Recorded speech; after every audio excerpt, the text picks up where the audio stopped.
من اشکان گرامی هستم، مدیر عامل شرکت دانش بنیان لکسیت. هر موقع با خودتون به این جنبندی رسیدین که من به لحاظ مالی نمیخوام از کسی کمک بگیرم، میتونید کارآفرینی بکنید. راستشو بخوام بهتون بگم، برای شروع ایده اصلا مهم نیست. شروع کردن مهمه. اصلا امکان نداره شما درست این ایده رو پیدا بکنید. مثبت بودن و خوشبین بودن هیچ ربطی به بستن استراتژی رو بدترین حالت نداره. اتفاقا کسایی که استراتژیشون برای بدترین حالته، مثبت‌ترین و خوشبین‌ترین آدمان.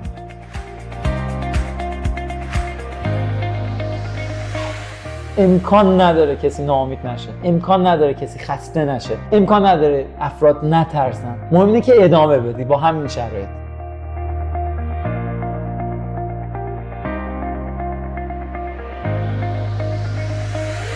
به نام خدا، با عرض سلام و ادب و احترام خدمت شنوندگان محترم پادکست چارسو، من مهدی مسجدی هستم، میزبان این قسمت از پادکست. در این قسمت از پادکست افتخار میزبانی از آقای مهندس اشکان گرامی، مدیر عامل شرکت لکسیت رو داریم. لکسیت از شرکت‌های پارک علم و فناوری شریفه که در حوزه اینترنت اشیا فعالیت میکنه. جناب آقای مهندس، خدمت شما هستیم. لطفاً خودتون رو به شنوندگان ما معرفی بفرمایید. سلام، من اشکان گرامی هستم، مدیر عامل شرکت دانش بنیان لکسیت. من لیسانس و ارشدمو توی دانشگاه شریف رشته برق خوندم و بعد سربازیمو توی یک شرکت دانش بنیان پشت سر گذاشتم و حدود 4-5 سال پیش با تعدادی از دوستان جمع شدیم و کار خودمون رو ایجاد کردیم. آقای مهندس، اگه اجازه بدین مستقیم بریم سراغ اصل مطلب و حالا به نوعی تاریخچه لکسیت رو می‌خوایم از خدمت شما بپرسیم. لکسیت رو به صورت خلاصه به ما بگین از کجا شروع کرد و از کجا شکل گرفت. حتما. ما حدود 4-5 سال پیش من و سجاد و دلی و حسین و یه تعداد دیگه از دوستامون که الان کنار ما نیستن جمع شدیم، تصمیم گرفتیم ببریم تو کشور خودمون و کاری انجام بدیم که ارزش موندن داشته باشه و هدفمون رو گذاشتیم کار ایجاد کردن، چون که باورمون بر این بودش که افرادی که بتونن کار ایجاد بکنن برای یه عده‌ای از آدم‌ها قطعا خودشون هم تو وضعیت مناسبی قرار دارن و به سمت رشد و توسعه هستن. الان خدا رو شکر میکنیم که موندیم، در مسیرمون جاری هستیم و علیرغم چالش‌های بسیار زیادی که سر راهمون هست راضی هستیم. لکسیت از 4 نفر شروع کرد، الان رسیده به 23 نفر و مطمئنیم که این تعداد با طمأنینه و به صورت اصولی افزایش پیدا خواهد کرد و توی همه ابعاد توسعه خواهیم داشت. بله، خیلی هم عالی. حالا بیشتر می‌خوایم وارد فضای این تشکیل ایده و تیمتون بشیم. دوست داریم بدونیم ایده‌تون از کجا شکل گرفت و این تیمی رو که حالا حول این ایده تشکیل دادین به چه شکل تشکیلش صورت گرفت و حالا به طور خاص دوست دارم بدونم که دوستانی که نام بردین چطوری با هم آشنا شدین؟ دوست صمیمی بودین یا نه؟ حتما الان خدمتتون میگم. واقعیت ما یه تعدادی هم کلاسی، هم محله‌ای، هم مدرسه‌ای، حتی هم سرویسی بودیم که خب وقتی وارد دانشگاه شدیم یه تعداد خیلی زیادی از دوستامون رفتن و یه تعداد کمی باقی موندیم. اولش می‌خواستیم از موتورهای الکتریکی شروع کنیم، نه اینکه فکر کنیم مثلا خیلی اصراری داشتیم روش و خیلی مطالعه کرد، ولی واقعیتش رو بهتون بگم یه روز علی به من زنگ زد گفت بیایم بزنیم تو کار اسمارت هوم و ما هم تصمیم گرفتیم همین کار رو انجام بدیم. با قدرت و تمام توانمون شروعش کردیم و همچنان داریم راهبریش میکنیم. الان که من دارم با شما صحبت میکنم، در شروع یادمه که ما تنها محصولمون 1 عدد پریز هوشمند بود، اما الان ما 43 عدد محصول داریم که تو مقیاس صنعتی دارن تولید میشن. تعدادمون رو از 4 نفر رسوندیم به 23 نفر. پروژه‌های فاخری در سطح کشور انجام دادیم. سعی کردیم همه لکسیت رو به عنوان یک برند مطمئن، دانش بنیان و توانمند بشناسن. البته که همیشه ادامه داره مسیر توسعه در بازاریابی، در محصول، در دانش. حالا بخوام از شروع خدمتتون بگم، خلاص شروع کردیم که از اسمارت هوم فعالیت کردیم. حدود بازه سالی هم که هست بفرمایید چه سالی این اتفاقات داره رقم میخوره؟ سال 1400 این اتفاقات داره رقم میخوره دقیقاً، یعنی اواخر کرونا بود دقیقاً. این اتفاقات که علی به من زنگ زد گفت بیاد بزنیم تو کار اسمارت هوم، ما گفتیم باشه شروع کنیم. من خیلی بی‌محابا به همه اون دوستام که دوستشون داشتم و با هم دیگه یا هم دانشگاهی بودیم، همونطور که بهتون گفتم، یا هم مدرسه‌ای بودیم، زنگ زدم گفتم آقا بیاد شروع کنیم. اینجوری که بهتون بگم ما شروع کردیم 8 نفر بودیم، ولی بعد چند ماه ریزش کردیم و 4 تامون باقی موندیم، همون 4 تایی که سهامداران لکتیت هستن. در مورد ایده میخوام یه موضوعی رو بهتون بگم که چون همیشه ازم سوال میشه که چجوری درست ترین ایده رو پیدا بکنیم. هیچ وقت نمیشه درست ترین ایده رو پیدا کرد. راستش رو بخوام بهتون بگم، برای شروع ایده اصلا مهم نیست، شروع کردن مهمه. اصلا امکان نداره شما درست ترین ایده رو پیدا بکنید. هر ایده ای رو پیدا بکنید و شروعش بکنید، در طول مسیر، موقعی که بازاریابیش میکنید، موقعی که میفروشیدش، اینقدر فیدبک میگیرید که مجبور به کلی اصلاحات و تغییرات میشید و اون موقع متوجه میشید که اون درست ترین ایده نبوده. بنابراین برای افرادی که تازه میخوان شروع بکنن، شروع کردن مهمتره. به خاطر اینکه اشخاص مهمترن تا ایده.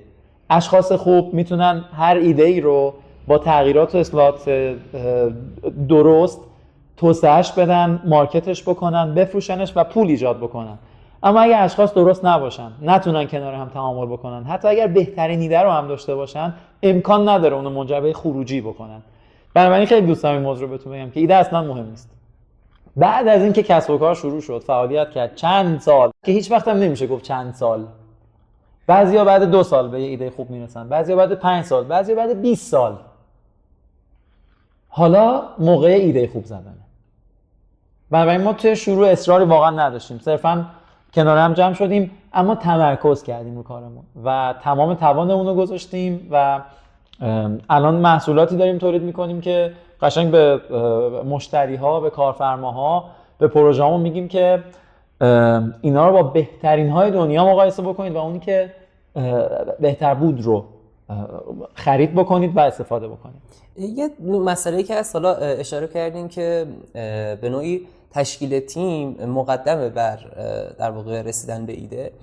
اما خب اون لحظه‌ای که شما حس کردین که این ایده‌ایه که ارزش داره که در واقع تیم متمرکز بشه روش و روش کار بکنه، اون لحظه چه زمانی اتفاق افتاد؟ کی اون لحظه شکل گرفت؟ راستش رو بخوایم بهتون بگم، اون لحظه بعد 3 سال اتفاق افتاد و ما تو این 3 سال فقط سعی کردیم اون کاری که درست تره رو انجام بدیم.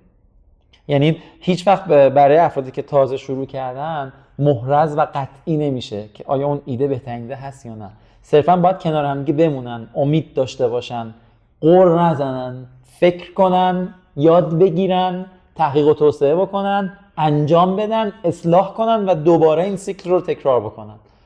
افرادی که تو دانشگاه خوبه، تو هر کدوم از دانشگاه ایران هستن، همشون اون مقدار هوش لازم و برای اصلاحات درست انجام دادن دارن. کافیه که انجام بدن، فقط کافیه که شروع کنن، کافیه که ناامید نشن. میتونیم راجع به این بدونیم که حالا مثلا قبل از اینکه به ایده حالا حوزه اسمارت هوم برسین، چه ایده هایی اومد؟ سرنوشت اونها چی شد؟ ببین، ما قبل از اینکه بخوایم این کسب و کار رو شروع بکنیم، خب اولا که تو دانشگاهمون سعی می‌کردیم خوب درس بخونیم، پروژه ها رو خوب انجام بدیم، ترمینال رو تحویل بدیم. واقعا مهمه این موضوع. یعنی شاید حداقل خوبی که دانشگاه داشته باشه اینه که افراد رو ورزیده میکنه تو فکر کردن، تو مقید بودن، تو مسئولیت پذیر بودن، توی توجه کردن به ددلاین. بنابراین ما خب سعی کردیم در هممون افرادی بودیم که درسامون رو خوب خونده بودیم. بعدش رفته بودیم توی تعدادی از شرکت‌ها، حالا یا کارآموزی کرده بودیم یا کارمند بودیم و سعی می‌کردیم کارمندای خوبی هم باشیم تو اون شرکت‌ها که کار می‌کردیم. بعدش من و سجاد خواستیم با هم دیگه اپلیکیشنی بزنیم که خدمات پزشکی و مطبا و دکترا اینا رو رزرو کرد، ولی واقعا جدی نبودیم توش. یعنی البته بخوام درست بگم سجاد همیشه جدی بود، من نه. طول کشید، خلاصه 1 سال 2 سال طول کشید، اینو به صورت شلوول ادامهش دادیم در نهایت، ولی دیگه دیدیم که آقا داره دیر میشه.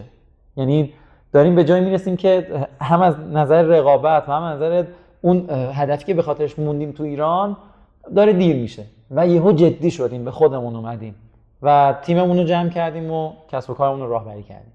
اگه بخوایم یک کمی بیشتر در واقع کنجکاوی بکنیم درباره لکسی، دوست داریم بدونیم که تامین مالی اولیه شرکت از کجا شروع شد. خب یه گروه دانشجوی واقعا نخبه، همونطور که فرمودین، حالا از دانشگاه شریف و دانشگاه تهران اومدن دور هم جمع شدن، ولی خب حالا این هم بحث‌های مدیریتی هست و حالا در واقع سرتیتر این مسائل معمولا مسئله تامین مالی دقیقاً هست. همینطوره، واقعا همینطوره. یعنی چالش‌های مالی بسیار سختن و مرتفع کردنشون هم از اون سخته.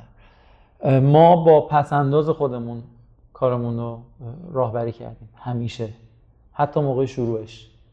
یعنی ما یک قرون از سرمایه گذار از بیرون واردش نکردیم، با پس‌انداز بسیار محدودی که داشتیم، با سختی فراوانی که داشتیم، میرفتیم در حد چند تا دونه خازن، چند تا دونه ماژول وای فای، یه دونه قاب پلاستیکی میخریدیم. ما تو محلمون، محلی که جمع شیم کنار هم دیگه، بخوام دقیق بهتون بگم، دانشکده های دانشگاهمون بود، دانشکده دانشگاه شریف. و بعد 2-3 هفته شناسایی میشدیم، میفهمیدن که این بچه‌ها دارن شلوغ میکنن، دارن لئیم کاری میکنن، کثیف کاری میکنن، میومدن میگفتن آقا پاشید برید. راست هم میگفتن. ما میرفتیم یه دانشکده دیگه. به جای رسید که دیگه دانشکده باقی نموند. یعنی مجبور شدیم بریم یه فضای کار اشتراکی که 4 تا دونه میز داشت. ماه 1,200,000 تومان اجاره میدادیم به زور. یعنی هر بار که اجاره میدادیم قشنگ بهمون فشار میومد. ما با پس‌انداز خودمون شروع کردیم، تصمیم گرفتیم که به هیچ عنوان سرمایه‌گذاری رو وارد قضیه نکنیم. علتش این بود که ایمان داشتیم به اینکه ما هنوزم داریم و همیشه هم خواهیم داشت به اینکه روز به روز، ماه به ماه به محصولات و تکنولوژی‌های میرسیم که ارزش و سهام شرکتمون رو دوچندان میکنه نسبت به قبل. بنابراین ارزون نمیخواستیم خودمون رو بفروشیم. به پروسه رشد احترام گذاشتیم، رسیدیم به جایی که کسب و کارمون خودش پول خودش رو در بیاره. یادمه ما برای تولید 25 عدد پریز زیر 7 میلیون تومان میشد بچه‌ها. یعنی 4 سال پیش 7 میلیون تومان شاید الان بشه دیگه تای 30 میلیون تومان اگه بخوام بهتون بگم. یعنی 4 برابر هم حساب بکنیم که همین حدودا باید باشه، به نرخ الان میشه 30 میلیون تومان. ما برای اینکه این 30 میلیون تومان رو جور بکنیم یه پروژه رو قبول کردیم که اون فردی که داشت به ما توضیح میداد این پروژه چیه، ما هیچی نفهمیدیم. فقط 20 ثانیه از شروع توضیحش که گذشت، من به صورت پنهانی موبایلمو این وایس ممو رو آن کردم، گذاشتم رو میز جوری که اون نفهمه. فقط صداشو ضبط کردیم. 25 دقیقه توضیح داد، هیچی نفهمیدیم. واقعا رنگمون سفید شد، یعنی گچ شدیم هممون. بعد گفت خب میتونید اینو انجام بدین؟ گفتیم حتما میتونیم، کاری نداره. و 2 ماه بعد بهش محصول دادیم. خروجی اون محصول که ما تولیدش کردیم معنی یک شرکت خلاق و فناوری که توی دانشگاه شهید بهشتی مستقره. از اون فرد 10 میلیون تومان به اون موقع که الان احتمالاً بشه 40 میلیون تومان گرفتیم، پریزامون رو تولید کردیم. خب و الان بالای 10,000 عدد محصول تولید کردیم، بالای 100 تا پروژه فاخر در سطح کشور انجام دادیم. تیم بازاریابیمون رو داریم، تیم مارکتینگمون رو داریم، تیم نصب و اجرامون رو داریم، تیم تحقیق و توسعه‌مون رو داریم، تیم حقوقیمون رو داریم، تیم مالیمون رو داریم و همه این افراد رو داریم تأمین میکنیم. خدا رو شکر. بازم بهتون میگم بسیار سخته، اما حتما میشه و خواهد شد و حتما هم تعدادمون رو ما با پول خودمون، یعنی با در واقع به معنای واقعی با چیزی که در می آوردیم، پولی که در می آوردیم. حالا چون در لابه صحبتتون اشاره کردین، دوست دارم بدونم که این پروژه گرفتنه چه بازه‌ای طول کشید؟ کجا بود که واقعا پروژه های بیرون رو گذاشتین کنار و دیگه فقط خودتون موندین و لکسی؟ خیلی سوال خوبیه. راستش رو بهتون بگم که هیچ وقت به خاطر اینکه روز به روز نیازهای مالی بیشتر میشن. یعنی برای ما اون موقع چند میلیون تومان بود، تو شروع که چند صد هزار تومان بود مشکل ما. بچه چند میلیون تومان، بچه چند 10 میلیون تومان، بچه چند صد میلیون تومان، بعد شد چند میلیارد تومان. خب بنابراین این سوالی که پرسیدین بسته به کلی شرایط داره. به دلیل مسائل مختلف مجبور شه به خاطر حفظ یه سری مسائلی که مهمترن، ارجحن به بقیه مسائل، بیاد پروژه‌ای بگیره که برای چند وقت اون رو از تمرکزش کمی دور کنه، اما عوضش بتونه یه سری ابعاد رو حفظ و امن بکنه. یعنی ما همین الان هم که داریم پیش میریم به خاطر اینکه باز میگم نه میخوایم به جای وصل باشیم، نه میخوایم تقلبی بکنیم، نه میخوایم کسی رو وارد قضیه بکنیم، تن به پروژه‌ای بدیم که در نهایت بتونیم یه محصولی بکنیم و بیاریمش تو لکسیت و تا الان هم همینطوری پیش رفته. اما این سوالی که گفتین هر موقع امکان داره، بسته به شرایط داره. حالا اگه اجازه بدین بریم سراغ اون مرحله‌ای که ایده شکل گرفته و یک محصول اولیه یا اصطلاحاً MVP طراحی شده. می‌خواستم ببینم که اون MVP حالا چقدر طول کشید، چه فرآیندی براش طی شد و این همون MVP به بازار ارائه شد آیا، یا اینکه با بهبودهای خیلی بیشتری برای اولین بار به بازار ارائه شد؟ خب 1.5 سال طول کشید تا ما نمونه اولیه اولین محصولمون رو وارد بازار بکنیم. یعنی بخوام دقیق بهتون بگم 4 تا آدم که حالا فارغ التحصیلای بهترین دانشگاه کشورن 1.5 سال نتونستن یه محصولی رو بدن، در حالی که هر روز فکر میکردن اینی که الان تولید شده آخریشه و حتما محصول میشه و میرن میفروشنش و خوشبخت میشن. یعنی ما هر هفته فکر میکنیم این ورژنی که زدیم نهایی است و دیگه میفروشیمش و پول میاد.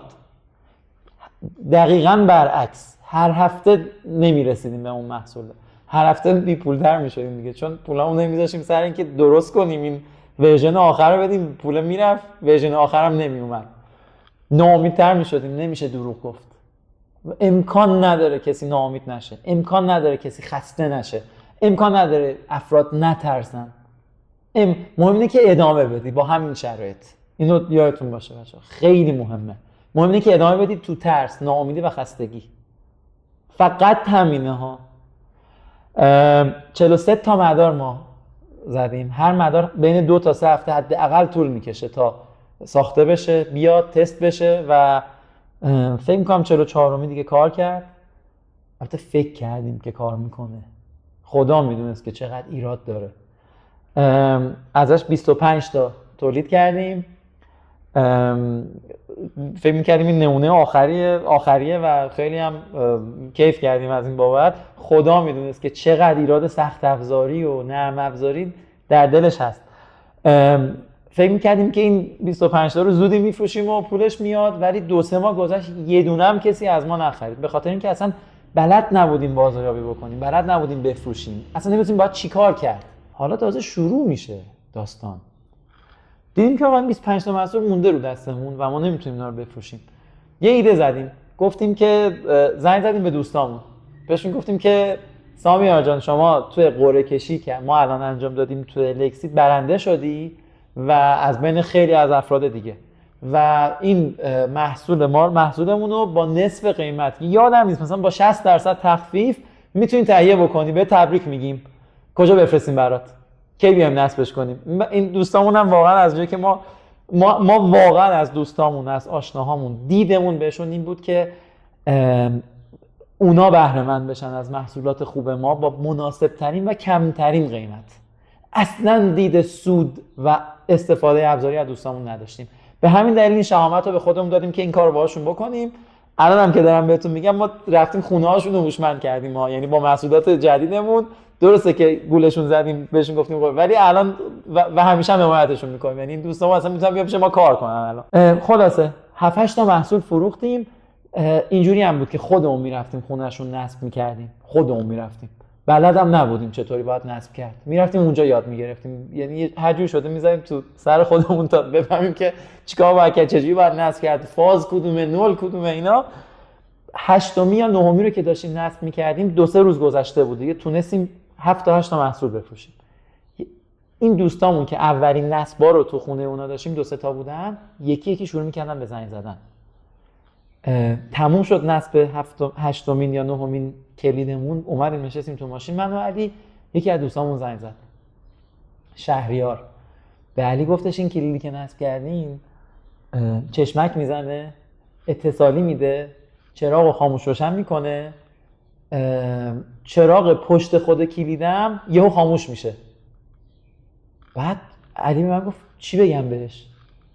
گفتم فقط باهاش همدردی کن، بگو ما کلید داریم تو شرکت که دقیقاً همین ویژگی‌ها رو داره. ولی بهش گفتیم بهش قول بده که ما در زودترین زمان حلش میکنیم. واقعا هم این کارو کردیم. یعنی ما کاملا صادقانه رفتیم به دوستامون گفتیم آقا این محصولایی که با نصف قیمت بهتون دادیم، بعضی از دوستامون هم هیچ پولی ندادن، مهمتر این بود که این بره تو اون خونه دیده بشه ایراداش. رفتیم پیششون بهشون گفتیم آقا این ایرادا رو داره، قول میدیم برات درست بکنیم، درست هم که کردیم به صورت رایگان میایم جدید رو برات میذاریم، فقط بهمون مهلت بده. اینجوری شهامت کردیم که میشه این کار رو انجام بدیم. حتی همین الان میگیم به مشتریمون، میگیم که ببین جدید تولید شده، ما تمام دانش و تجربه‌مون رو گذاشتیم پشتش، ولی هر ایرادی بود نگران نباش، برات درستش میکنیم، حضور داریم، مانیتورش میکنیم، درستش میکنیم. اینجوری آدم شهامت فروش پیدا میکنه و خیلی هم سخته آدم باگ و یه بحران و یه چالشی رو حل بکنه، ولی ببینید تو خودتون که میتونید این کار بکنید. خلاصه این 25 تا رو فروختیم و تو این 25 تا کلی ایراد در اومد، کلی ایراد و باگ در اومد، همش رو اصلاح کردیم. شاید بهتون بگم که چند ماه دیگه ما دوباره بی‌پول‌تر، ناامیدتر، خسته‌تر. این فیلم هست که آدم یاد حرفای دوستاش میفته که بابا چرا موندی، چرا نرفتی، نمیتونید لااقل برید که اونجا یه کاری یه چیزی بشید، شما که نمیتونید. الان فلان جا فقط داره سخت افزار تولید میکنه، الان این نرم افزاره رو فقط فلان مثلا تویا داره، شما یعنی میخواید با تویا رقابت کنید، شما یعنی میخواید با مثلا با اوربیبو رقابت بکنید، شما میخواید با فلان جا. ببین یعنی ما هر روز اینا میومد تو ذهنمون و میترسیدیم، میترسیدیم ما، یعنی الان نمیترسیم، الان میدونیم که میشه، ولی قبلا اینطوری نبود. تو شروع ما یعنی یه باد میومد ما 7-8 تا ملق میزدیم، بعد تازه به خودمون میومدیم ببینیم چی شده. این 25 تا رو برطرف کردیم، ایرادشو 200 عدد تولید کردیم، 200 تا تولید کردیم.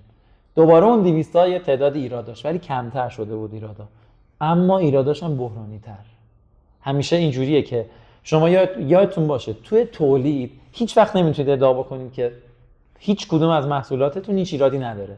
نه، شما باید روز به روز ایرادا رو کمتر بکنید که هر چقدر تعداد بیشتر شد احتمال وقوع خطا کمتر بشه.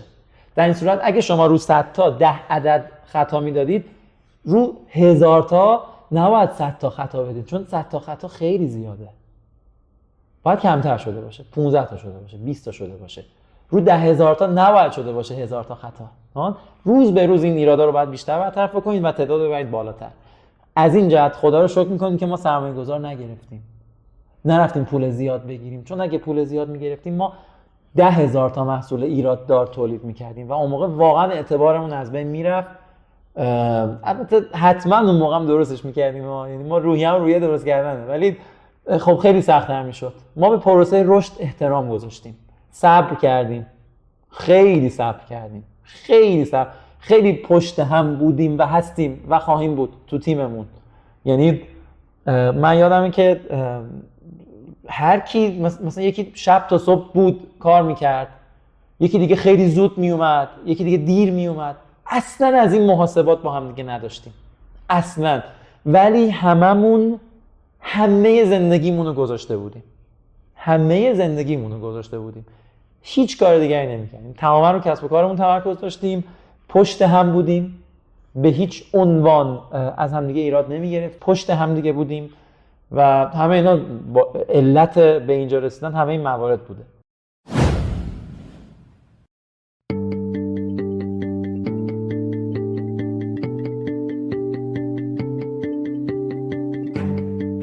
همه چیز از یک ایده شروع میشه.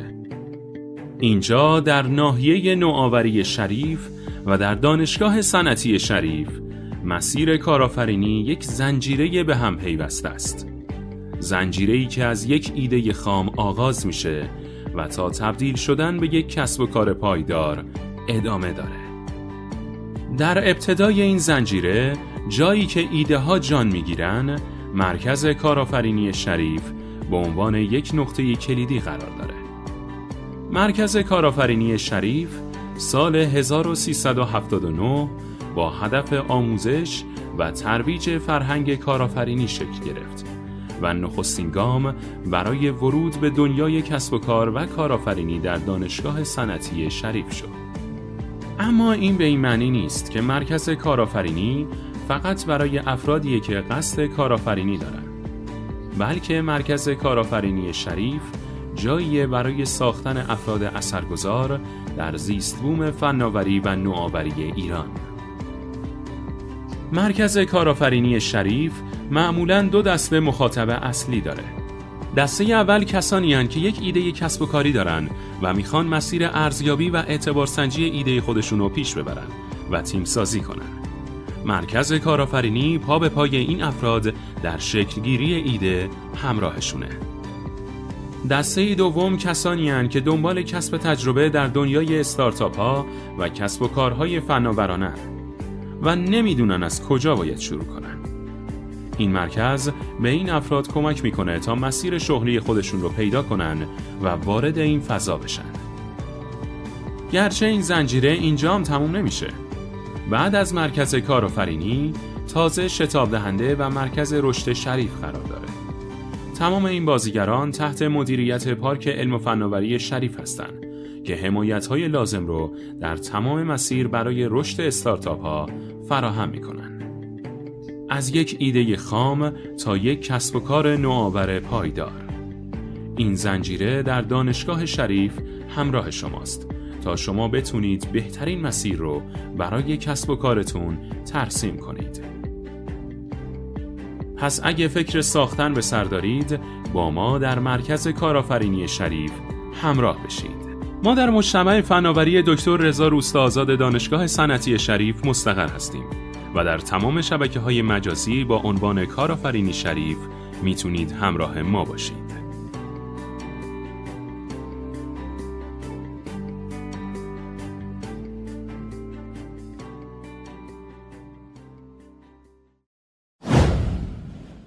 دوست داشتیم این رو بدونیم که حالا اون داستان خیلی قشنگ که برای 25 تا پریز اول اتفاق افتاد، خب به نوعی MVP در واقع داشت به فروش میرفت، اما سفارش‌های بزرگتر چجوری از راه رسیدن؟ واقعیت اینه که هر چقدر جلوتر میره یک کسب و کار و توی ابعاد فنی، دانش و محصول یه شرکت توانمندتر میشه، حالا افراد اون شرکت شهامت بیشتری پیدا میکنن برای مارکت کردن اون محصول. یعنی ما شاید مثلا برای فروش اون 25 تا زنگ می‌زدیم به 2-3 تا از دوستای صمیمی میگفتیم آقا میذاری بیایم 2 تا دونه بذاریم تو خونت، ولی بعد که جلوتر رفتیم دیدیم محصولامون کیفیتشون واقعا خوبه، انگار داره جواب میده اون دانش، اون تجربه و فکر و سعی و خطاه. ما سراغ لایه‌های دیگری از مشتریامون رفتیم.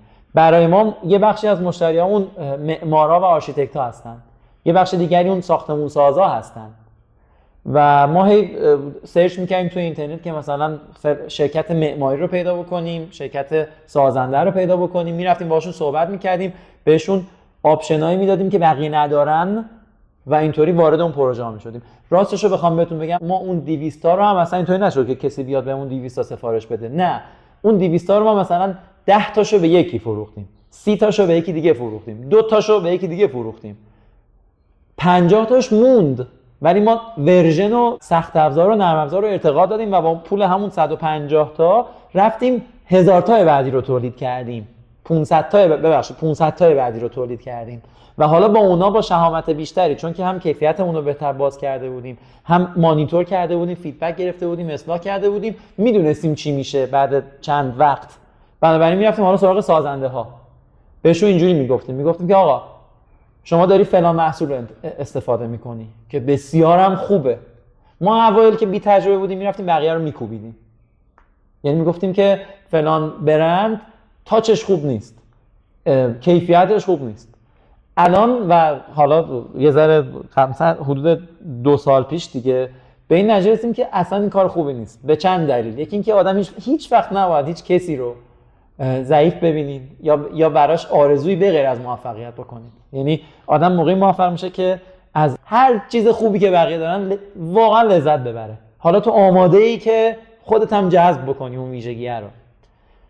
این یه دلیل دیگه به لحاظ حرفه‌ای بود. ما اینجوری میگفتیم که خب شما از این شرکت داری استفاده میکنی که خیلی خوبه، جواب پس داده، 30 ساله داره برنده، همه دنیا دارن ازش استفاده میکنن، بیا ما رو هم استفاده کن. اونی که بهتر بود رو ببر، اونی که کیفیتش بهتر بود، خدماتش بهتر بود، دیزاینش بهتر بود و اتصالش به شبکه و اینترنت بهتر بود، اونو ببر. و واقعا بعد یه ماه 2 ماه انتخاب میشدیم تو پروژه ها، ولی با حضورمون، با شهامتمون، با قولایی که میدادیم، با استرس های فراوانی که متحمل میشدیم و همینطور که تعداد تولیدمون بیشتر میشد، پروژه هایی هم که انجام میدادیم پرتعدادتر خرید میکردن. تا اینکه یا الان مثلا ما یه پروژه بستیم که 3000 تا محصول میخواد از ما. 3000 تا اگه تو شروع کسی به ما میگفت 3000 تا میخوام ازتون، ما از خوشحالی سکته میکردیم. واقعا سکته میکردیم از خوشحالی. من یادمه علی 20 تا پریز رفت به شرکت دارویی با کلی آپشن و صحبت و مذاکره و اینا، گفتش که آقا شما مگه ایدی نمیدید پرسنلتون، بیاد خب پریزای ما رو بدید، این ویژگی‌ها رو داره، مال شرکت خلاق، اون موقع ما دانش بنیان نشدیم، مال شرکت خلاق بچهای دانشگاه شریفن، جوونن، گارانتی داره، به اینترنت وصل میشه، اینا با این قیمتش هم که اینقدر کمه، یعنی مثلا قیمتش فکر کنم از ما اینقدر کم کردیم قیمتو که از کرم می‌خواستن برن بخرن واقعا ارزون تر میشد. با این وجود نصف پول رو به ما دادن. ما با همون نصف پول کلی کیف کردیم، کلی هم کار کردیم. هیچ وقت هم نرفتیم دنبال اون نصف دی. رفتیم ما دیگه دیدیم جواب نمیدن، گفتیم اول کن دیگه، بذار ما این زمانو بذاریم روی توسعه کسب و کار. حالا به طور خاص یه نکته‌ای رو دوست داشتم اشاره بکنیم بهش. این تیم تشکیل شده و سفارش‌های کوچیکو گرفته، سفارش‌های بزرگ کم کم داره میگیره. توی این بزرگ شدنه به طور خاص آیا اعضای این تیم به چالش جدی برخوردن، یا اینکه مثلا یه لحظه حس کنین که ممکنه یه چالشی پیش بیاد که دیگه لکسیت نتونه به اون قوت فرآیند رشدیشو طی بکنه؟ من هیچ وقت همچین تصوری رو نمی‌کنم و بچه‌ها هم، یعنی لکسیت همیشه فعالیتش رو میکنه با تمام قدرت رو به جلو. هیچ کسی هم مانع ما نمیتونه بشه، زورش رو نداره که مانع ما بشه. این تصور ماست، باور ماست و انجامش خواهیم داد. ولی به لحاظ چالش، هر روز که ما از خواب پا میشیم، ما تقریبا میتونم بگم از همه زودتر از خواب پا میشیم، از همه دیرتر میخوابیم. واقعا میتونم اینو بگم، دیدم دیگه. علت هم داره. علت اینه که روزی ما، حالا روزی که دست خداست، ولی ما خودمونیم که میریم براش میجنگیم. ما از دل شیر میکشیم بیرون واقعا. یعنی لحظه ای رو ما اگر حواسمون نباشه از دست میدیم و عواقب بسیار سنگینیه. ما افرادی رو داریم تو شرکتمون که زن و بچه دارن، 3 تا بچه داره. یعنی ما اگه کوچکترین کوتاهی بکنیم، تصمیم اشتباهی بگیریم، یک کلمه اضافه بیجا، یا باید میگفتیم نگیم، چیزی رو از دست بدیم، عواقبی که میبینیم با چشامون واقعا سنگینه. یعنی مثلا اون پدر شرمنده میره جلو 3 تا بچه‌ش، میشه همچین چیزی؟ امکان نداره. بنابراین الان بهتون میگم با تمام قدرت ایستادیم پشتش و میشه، شده و میشه و خواهد شد. ولی چالش از همون روز اول تو سطح‌های کوچیک که اون موقع برای ما بزرگ بود، الان کوچیک شده، وجود داشت تا همین الان تو سطوح بزرگتر از اون موقع، چه تو افراد، چه تو سیستم، چه تو مدیریت، چه تو اجرا، چه تو نصب، چه تو خدمات، چه تو فنی و تکنیکال، چه تو مالی. واقعا چالش مالی همچنان مسئله است. یعنی یکی از بزرگترین دغدغه‌های منه. البته واقعا بخوام بهتون بگم الان بعد از گذشت این همه زمان، چالش مالی 20% مشکلاته. اینو بچه‌ها نمیدونن. موقعی که میخوان این کسب و کاری رو شروع بکنن فکر می‌کنن تنها چالش مالیه. ولی من با قاطعیت بهتون میگم که 20% مشکلات مالی هستند. و بچه‌ها خیلی راحت میتونن با یه سری ایده‌های خلاق این مشکلات رو، چالش‌ها رو کوچیک‌تر کنن و اون درصد بزرگتره رو برن سمتش رو برطرفش بکنن، مالی هم حل میشه. بله ما هر روز چالش داریم، بسیار هم سنگینه. هر روز باید فکر کنیم رو مسائل جدید، هر روز استرس‌های جدید رو متحمل بشیم. اتفاقاتی که برای ما میفتن هر روز جدیدن، چون اونایی که قبلا اتفاق افتاده رو دیگه میتونیم فیکسشون بکنیم، ولی هر روز با چالش‌های جدید، با چه تو فنی، چه تو تکنولوژی، چه تو تولید، چه تو همه ابعاد مواجهیم و برای حل کردن اینا فکر میکنیم، مطالعه میکنیم، تحقیق میکنیم، انجام میدیم، همون که بهتون گفتم، و دوباره این سیکل رو تکرار میکنیم تا درسته اتفاق بیفته. توی صحبتتون در واقع برداشت من این بود که امروز شرکت به یک پایداری در زمینه محصولش، اطمینان از محصولش رسیده و خب الان دوست داشتم از شما بپرسم که در زمینه توسعه فعالیت‌های شرکت با چه چالش‌هایی مواجه هستین و حالا شاید قدیم‌تر با یک سری چالش‌هایی در این زمینه مواجه شدین. حتما میگم خدمتتون که چالش‌های توسعه چیا هستن و واقعا دوست دارم طوری اینو خدمتتون بگم که کسایی که گوش میکنن این پادکست رو قشنگ بتونن استفاده بکنن، یعنی اون قشنگ خودشونو بذارن جای ما و بگن آهان این قسمت از چالش و دغدغه هامون رو باید اینجوری حل کنیم. کلا اگر توسعه ای اتفاق نیفته خب به درد نمیخوره که اصلا برای چی موندیم، برای چی کار کردیم. بنابراین همیشه باید توسعه اتفاق بیفته و توسعه تو همه ابعاد، یعنی چه تو زمینه محصولی که داره تولید میشه، یعنی به لحاظ تکنولوژی، فنی و تعداد. تکنولوژی باید روز به روز پیشرفته تر بشه، فنی قضیه باید روز به روز محکمتر و دقیقتر و قابل تولیدتر بشه، و تعداد، یعنی اگه شما 10 تا میفروختی الان باید 10,000 تا بفروشی. حالا اگه تو نرم افزار خدماتی میدادی به 100 نفر میدادی الان باید به 100,000 نفر بدی. تو زمینه نیروی انسانی طبیعتا شرکت که نیروی انسانیش همون افراد اولیه باقی بمونن، خب چقدر مگه اینا میتونن کار بکنن؟ بنابراین توسعه هم نمیتونن ایجاد بکنن اگه همون تعداد بمونن. یعنی تو بعد نیروی انسانی هم باید توسعه داده بشه. جای یه شرکت اول اگر یه 4 متری بوده الان باید 40 متر شده باشه، الان باید 400 متر شده باشه. اون افراد کجا بمونن؟ تو زمینه تجهیزات، کارگاه‌ها، تو به ابعاد حقوقی و مالی، اگه اول یه شرکت خود بچه‌ها می‌نوشتن قراردادا رو، بیمه و مالیات و اینا رو، الان حتما باید تیم توانمند مالی و حقوقی پشتشون باشه. اما چه جوری میشه اینا رو بهش رسید؟ اینجا میخوام رمزی رو واقعا بهتون بگم. واقعا برای ما این اتفاق، برای ما هیچ وقت نشد به یه نقطه‌ای برسیم که بگیم آقا با خیال راحت بگیم تیم مالی بیاد بهشون اینقدر حقوق میدیم، با خیال راحت بگیم تیم حقوقی میاد بهشون اینقدر حقوق میدیم، با خیال راحت 3 تا از بچهای نخبه دانشگاه رو جذب کنیم حقوق بهشون بدیم. ما هیچ وقت اینطوری نبوده واقعا، یعنی وضعیتمون، و برداشتم اینه که هیچ کس کاری هیچ وقت اینطوری نخواهد بود. مهم اینه که بدونید اتفاقا رمز در اینه که شما تعدادتون رو و واقعا یه اصطلاح سنتیش رو بخوام بهتون بگم، سفرتون رو بزرگتر کنید تو شرایطی که ندارید. رمز در اینه، چون اتفاقا افراد باید بیان کمک کنن بزرگتر بشه.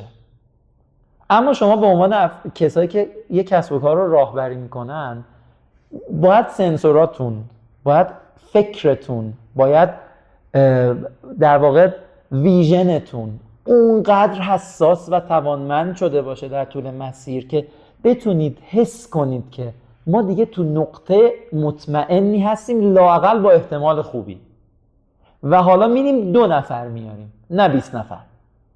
این 2 نفر که بیان انقدر خودشون کمک میکنن به توسعه شما که انگار معجزه میشه. ما اولین فردی که اضافه کردیم به تیممون یکی از دوستان آشنایانمون بود که به ناحق از کارش اخراج شده بود.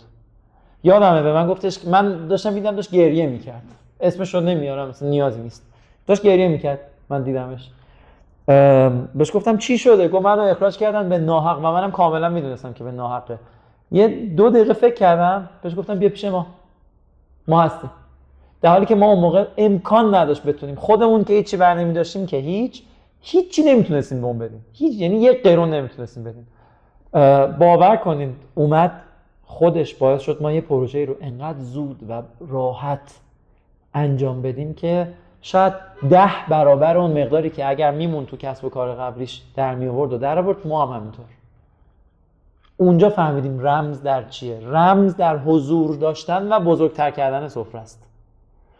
به شرطی که به مسئولیت پذیریتونم اضافه بشه ها، به شهامتتونم اضافه بشه، به قدرت فکر کردن و مسئله حل کردنتونم اضافه شده باشه و بعد این کار رو بکنید.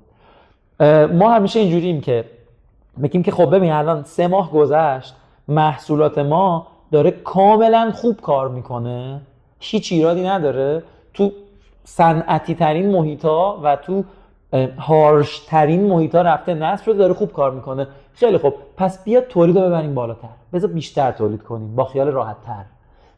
و حالا که میبینیم نه اینقدر خوب داره فروش میره، حالا که ما تو 10 جا رفتیم در واقع قلاب انداختیم، احتمالاً بالاخره 2 تا از این 10 جا میشه دیگه، احتمالاً، نه حتما.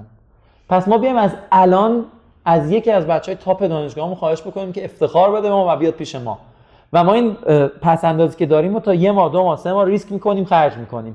حتما تو این 1 ماه 2 ماه 3 ماه اون قلابای ما میگیره، پول بیشتر میاد، در ضمن این بچه‌ای که آوردیم هم خودشون هم کمک میکنن به توسعه ما. بچه اینجوری کسب و کار رشد میکنه. امکان نداره یه کسب و کار اینجوری باشه که برسه به نقطه‌ای که به به عالی، امن بیان دیگه، بیان بازار، برید تو بازار. اصلا اینطوری نیست. یعنی ما هنوز که دارم باهاتون صحبت میکنم وحشت داریم از اینکه بازار و رقبا و حرفا و توطئه ها و نقشه ها چیکار با ما خواهند کرد. همش داریم رصد میکنیم، همش هوشیاریم، همش پیش بینی میکنیم. ببین یه چیز رو میخوام بهتون بگم، مثبت بودن و خوشبین بودن هیچ ربطی به بستن استراتژی رو بدترین حالت نداره. اتفاقا کسایی که استراتژیشون برای بدترین حالته مثبت‌ترین و خوشبین‌ترین آدمان، چون دیگه بسته رو بدترین حالت، تلاششو کرده، تمام ابعاد رو رفته امن کرده، حالا حق داره که مثبت باشه، حالا حق داره که خوشبین باشه، چون اون برای بدترین حالت آماده شده، بسته رو این که بدترین حالت افتاد همچنان برنده بشه. بنابراین خوشبینه، خوشحاله، مثبت، انرژی داره. اتفاقا کسایی که اینا رو ندارن علتش اینه که هی میبندن رو حرفای بقیه. به عنوان کسایی که صاحبان کسب و کارن باید، من همیشه اینو میگم، باید آمادگی اینو داشته باشید که تو جوب بخوابید. با این روحیه وارد بشید همه رو میبرید.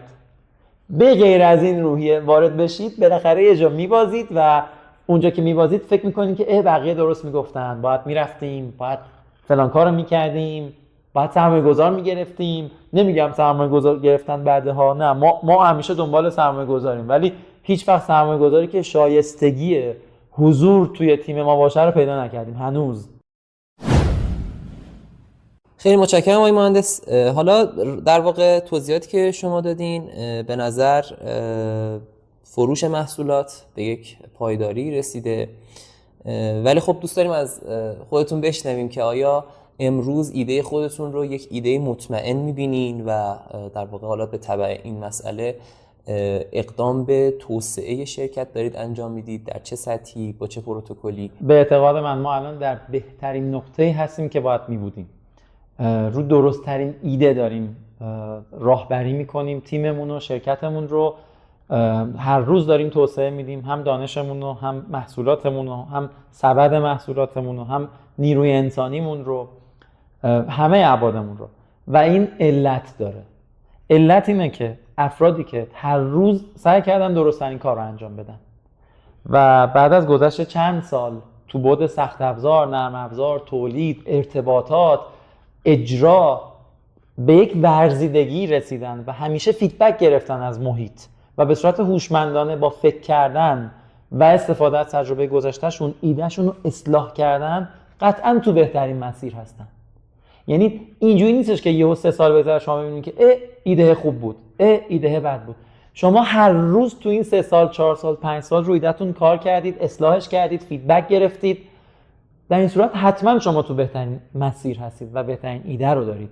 و ما الان بعد از گذشت 4 سال، 5 سال به دلیل همین کارهایی که انجام دادیم در بهترین مسیر هستیم و ایده‌ای که الان روشیم باورم بر این هستش که نیاز کل دنیاست. بحث کنترل، بهینه‌سازی مصرف انرژی، هوشمندسازی ساختمان و صنعت، روز به روزم توسعه میدیم تو همه ابعاد شرکتمون رو.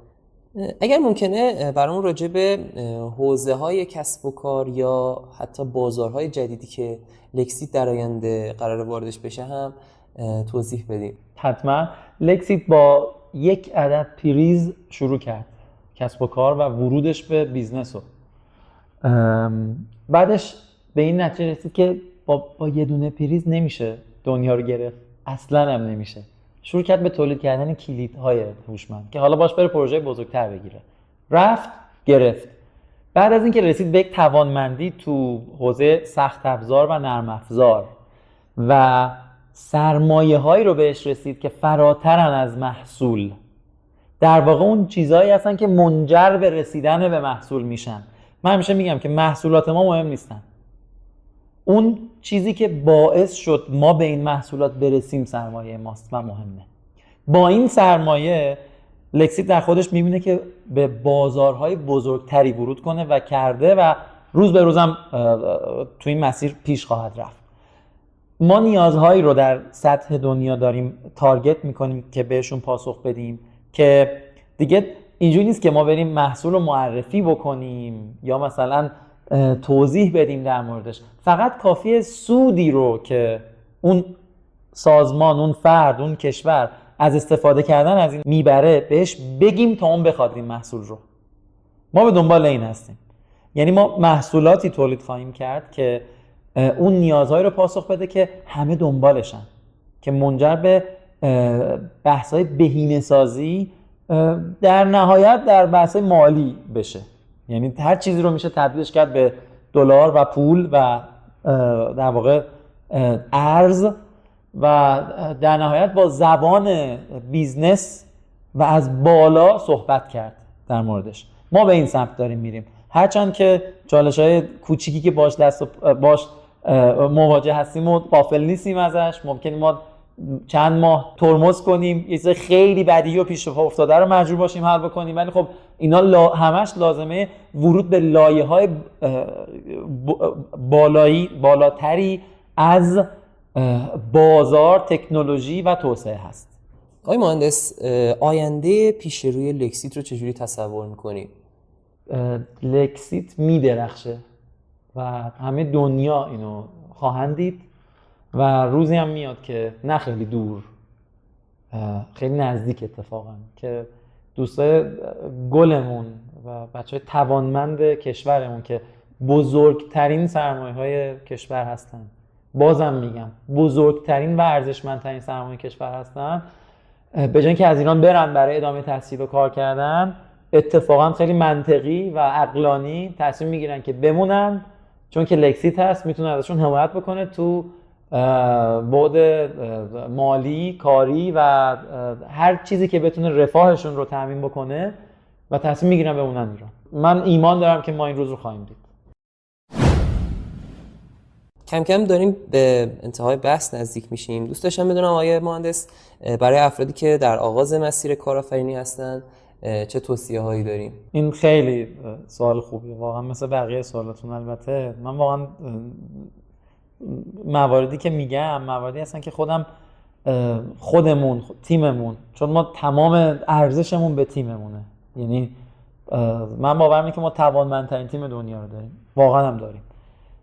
این چیزایی که خدمتتون میگم ما با تک تک سلولای بدنمون تجربهش کردیم و همشون اون دو راهیایی بودن که یا منجر به شکست میشد یا منجر به ادامه مسیر.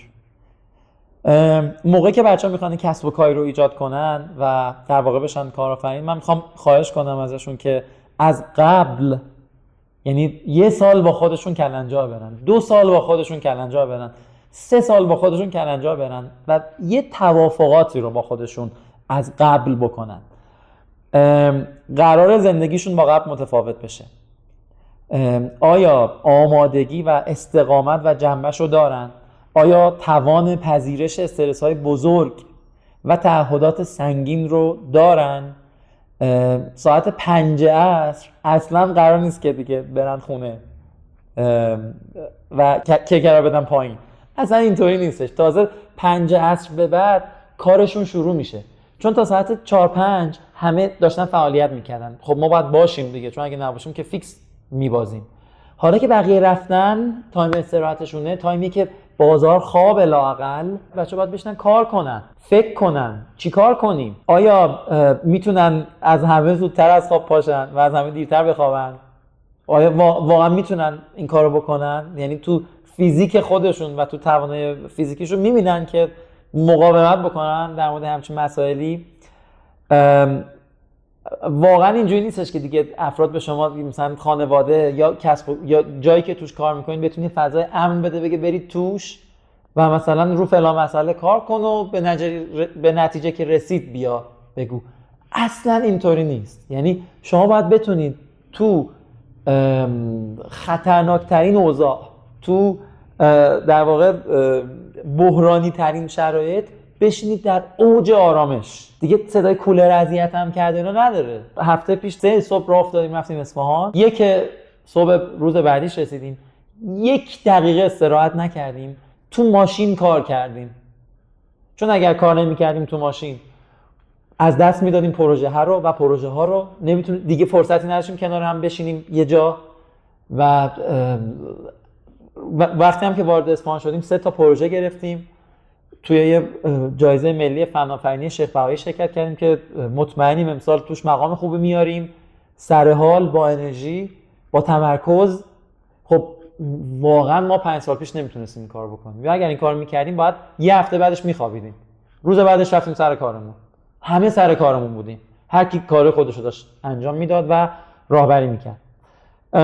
بچه‌ها باید بدونن که بسیار مسیر سختی رو شروع میکنن. باید بدونن که ناامید میشن، فراوان، نامحدود. باید بدونن که خسته میشن. باید بدونن که به لحاظ مالی هیچ وقت کسی کمکشون نمیکنه. هر موقع با خودتون به این جنبندی رسیدین که من به لحاظ مالی نمیخوام از کسی کمک بگیرم، میتونید کارآفرینی بکنید. واقعا ببندید راههای کمک شدن بهتونو. ببندید، چون اینجوری شما همش منتظرید یکی بیاد کمک بکنه و اون یکی هیچ وقت نمیاد. هی منتظرید. اصلا اینطوری نیستش. یعنی حتی من توصیه‌ام به بچه‌ها اینه که اگه وامی هم میدن، اگر حمایت بلاعوضی هم جایی میشه، اگر پدر مادرشون که حتما مثل کوه، تمام پدر مادر ایرانی مثل کوه پشت بچه‌هاشون هستن، ولی بگم آقا نباش لطفاً به لحاظ مالی پشت ما، بسته. حالا میتونن کارآفرین بشن و بمونن تو مسیر. تیم بسیار سخته که ساخته بشه. واقعا ساختن تیم و حفظ کردنش هر روز چالش داره، هر روز سخته. یادتون باشه که تنها نمیشه کار کرد اصلا. یعنی واقعا الان انقدر سطوح تکنولوژی، ابعاد فنی، فروش، حقوقی، مالی، اینا انقدر زیاد و پرتدان، یعنی واقعا تنها نمیشه کار رو پیش برد. بنابراین تیم نیازه. توی تیم پیشنهادی که دارم به بچه‌ها، از اول همه چی رو مساوی تقسیم کنید. اصلا اون اول بذارید همه با انگیزه و با تمام توانشون و با تمام مسئولیتشون وارد بشن. اینقدر سر یه سری محاسبات خرد رسیدن به یه چیز بزرگ و مانعش نشید. کسی که بخواد با چند درصد محاسبه هی 2 تا 4 تا بکنه اصلا پتانسیل بزرگ شدن نداره. در صورتی میشه آدم بزرگی شد که بزرگ زندگی کرد. همین الان اگه میخوای پولدار بشی، همین الان باید ویژگی‌های آدم پولدار رو داشته باشی. تواضع داشته باشی، بخشش داشته باشی، مهربون باشی. ما تو تیم با هم دیگه همیشه همدیگه رو بخشیدیم، همیشه پشت هم بودیم. یادم مثلا یه روزی یکی از بچه‌هامون اینقدر زیاد بود کاراش، گفت نمیتونم. ما هممون رفتیم کنارش، گفتیم تمام کاراتو بگو، یکی با هم دیگه حلش میکنیم. هنوزم همینطوره. به هیچ عنوان نباید همدیگه رو محاسبه بکنید. به هیچ عنوان. ما در این حد تو شرکتمون حساسیت داریم که اجازه نمیدیم بچه‌ها صفحه مانیتور همدیگه رو ببینن. نه اینکه اجازه ندیم، ما خواستیم که بچه‌ها نکنن این کار و واقعا نمیکنن. نره ببینه اون چیکار داره میکنه. هر کسی کار خودشو بکنه، بهترین خودش باشه. همه موظفن که تو شروع یک کسب و کار و ادامش که همه چیشونو بذارن، همه ارتباطاتشون و همه پولشون و همه دانششون و همه انرژیشون و در این صورت شما میتونید تیم عالی بسازید و با این تیم به هر چیزی تو دنیا میتونید برسید. یادتون باشه که باید با هم دیگه در راستای شأن و منزلت بالای هم رفتار بکنید. بر همین اون 2 تا 4 تا کردن محاسبه اصلا کار درستی نیست و منجر به موفقیت که نه، فیکس منجر به شکست خواهد شد. افراد باید تو یه تیم همشون صاحب اختیار و خلاق باشن. البته که یادتون باشه اختیار دادنی نیست، اختیار گرفتنیه. یعنی ممکنه شما یه مدت 1 سال 2 سال به یکی یه اختیاری بدی و دیگه بعد 2 سال همه میفهمن از پسش بر نمیاد، دیگه باید بگیری ازش دیگه، تا زمانی که دوباره رشد کنه و بتونه اون اختیار رو خودش پس بگیره. ساختار باید ایجاد بکنید توی شرکت، باید جدی باشید اما مهربون و بخشنده. جدی بودن، ساختار داشتن، اما مهربون بودن و بخشیدن. ما با این ویژگی‌ها تیممون رو حفظ کردیم و داریم می‌کنیم و باید بکنیم. به عنوان سوال آخر، حالا دوست داشتیم بدونیم که کتاب، فیلم یا پادکست خاصی است که توی زندگیتون ازش الهام گرفته باشین و دوست داشته باشین شنوندگان ما هم باهاش آشنا بشن و دنبالش کنن؟ من راستشو بهتون بگم انقدر کار میکنم و تو کار همه اینا رو میچشم دیگه، سعی میکنم خودم به این چیزا راستشو بخوام بهتون بگم صادقانه حس میکنم که خودمون باشیم اون افرادی که کتاب مینویسن، پادکست رو میدن، مسیر زندگی خودمون رو بسازیم و جوری هم بسازیم که الگو باشیم برای یه عده خیلی زیادی. یعنی من بیشتر توی همچین فضایی دارم پیش میرم و ترجیح میدم که خودمون اون کسایی باشیم که ایجاد میکنن و میسازن تا اینکه ببینیم بقیه چی کار کردن. هرچند که یه آگاهی از محیط اطراف داریم دیگه، میدونیم همه کسب و کارات از یه چیز کوچیک شروع کردن، اینا رو شنیدیم، در همین حد کافیه دیگه. خیلی نمیرم من وقت بذارم بقیه چون نمیرسم، وگرنه خیلی دوست داشتم این کارو بکنم. اگر مورد پایانی هست لطفاً بهش اشاره بفرمایید. خواهش میکنم. خیلی ممنون که شما دعوت کردین. چیزی که میخوام بگم به واقعا به مثلا بچه‌ها که دانشجو هستن تو کشور که حالا از دید من متاسفانه که خیلی هاشون هم میرن که واقعا حیفه، ولی میتونم خیلی قشنگ از این فرصت استفاده بکنم و چند تا موضوع مهم رو بهشون بگم. الان دیگه واقعا موفقیت مستقل از مکانه، به شخص ارتباط داره. واقعا من از بچه‌ای که تو سطح بالای دانش و تکنولوژی و این دانشگاه‌های عالی کشورمون هستن، ما نمیتونیم بهشون بگیم بمون یا برو. کار که باید بکنیم که در تصمیمشون حمایتشون بکنیم. باید بدونه یه کشوری داره که پشتشه، همیشه پذیرای حضورشه، که لااقل با اقتدار بره، همون خواست با اقتدار برگرده. اونجا خدای نکرده فشارها و چیزایی که حتی ذره‌ای در شأن و منزلتش نیست رو نپذیره، با اقتدار کار کنه، با قدرت کار کنه و پیش بره و بدرخشه. اما چیزی که میخوام از بچه‌ها خواهش بکنم اینه که الان جو کشور جوری هست که واقعا فضاها و فرصت‌های فراوانی توشه. ازشون میخوام که نه به صورت احساسی و عاطفی بلکه به صورت بیزنسی و عقلانی نگاه بکنن، ببینن چی کار کنن بهتره، برن بهتره یا بمونن بهتره. فقط حواسشون باشه که قول زمانی نمیشه به خودشون یا فرد دیگری به اونا بده. اصلا نمیشه.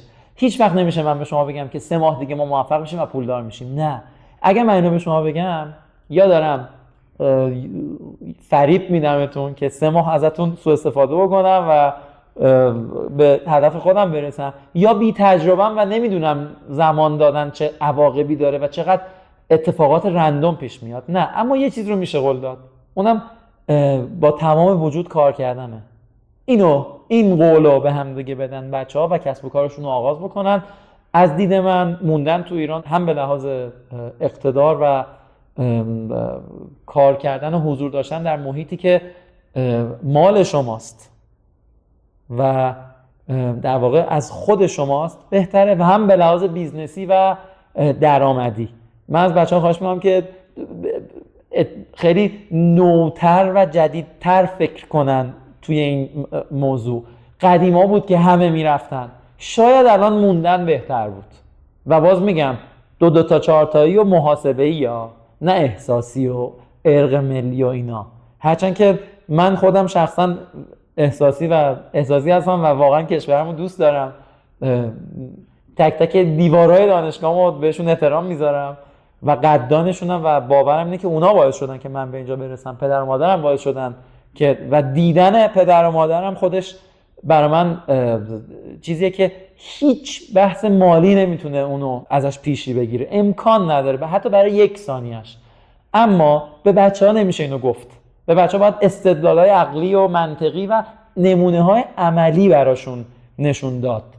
ما هستیم میتونیم کمک بچه‌ها باشیم که ببینن این نمونه‌های واقعی رو، افراد موفق، و یه ذره باید صبرشون بیشتر باشه، روحیه‌شون مقاوم‌تر باشه. اگر بتونن صبرشون رو بیشتر بکنن، روحیه‌شون رو مقاوم‌تر بکنن، ما بهشون این قول رو میدیم که بتونیم فضاها، افراد، اشخاص، کسب و کارهایی رو بهشون نشون بدیم که بیان واقعا ببینن که موندن انگار بهتره تو همه ابعاد. خیلی متشکرم از توضیحاتتون. انشالله که این توضیحات بتونه مسیر رو برای جوانایی که جایگاه 10 سال پیش شما رو دارن الان روشن بکنه. از شما آقای مهندس تشکر میکنم که دعوت ما رو پذیرفتید و در این قسمت همراه ما بودید. منم خیلی ممنونم از دعوت شما. بازم میگم که ما شرکتمون همیشه هست. بچه‌ها هر کسی که این پادکست رو گوش میکنه میتونه با ما ارتباط بگیره و بیاد ببینه از نزدیک چی داره میگذره. اگه از بچه‌های دانشجوی کشور خودمون ما میتونیم کمکشون بکنیم، هرچند که قوی هستن که نیاز به کمک ندارن، شاید بتونیم راهنماییشون بکنیم. و امیدوارم این پادکست بتونه تأثیر خوبی روی شنونده ها بگذاره. خیلی ممنون از شما و خدا نگهدار. خدا نگهدار.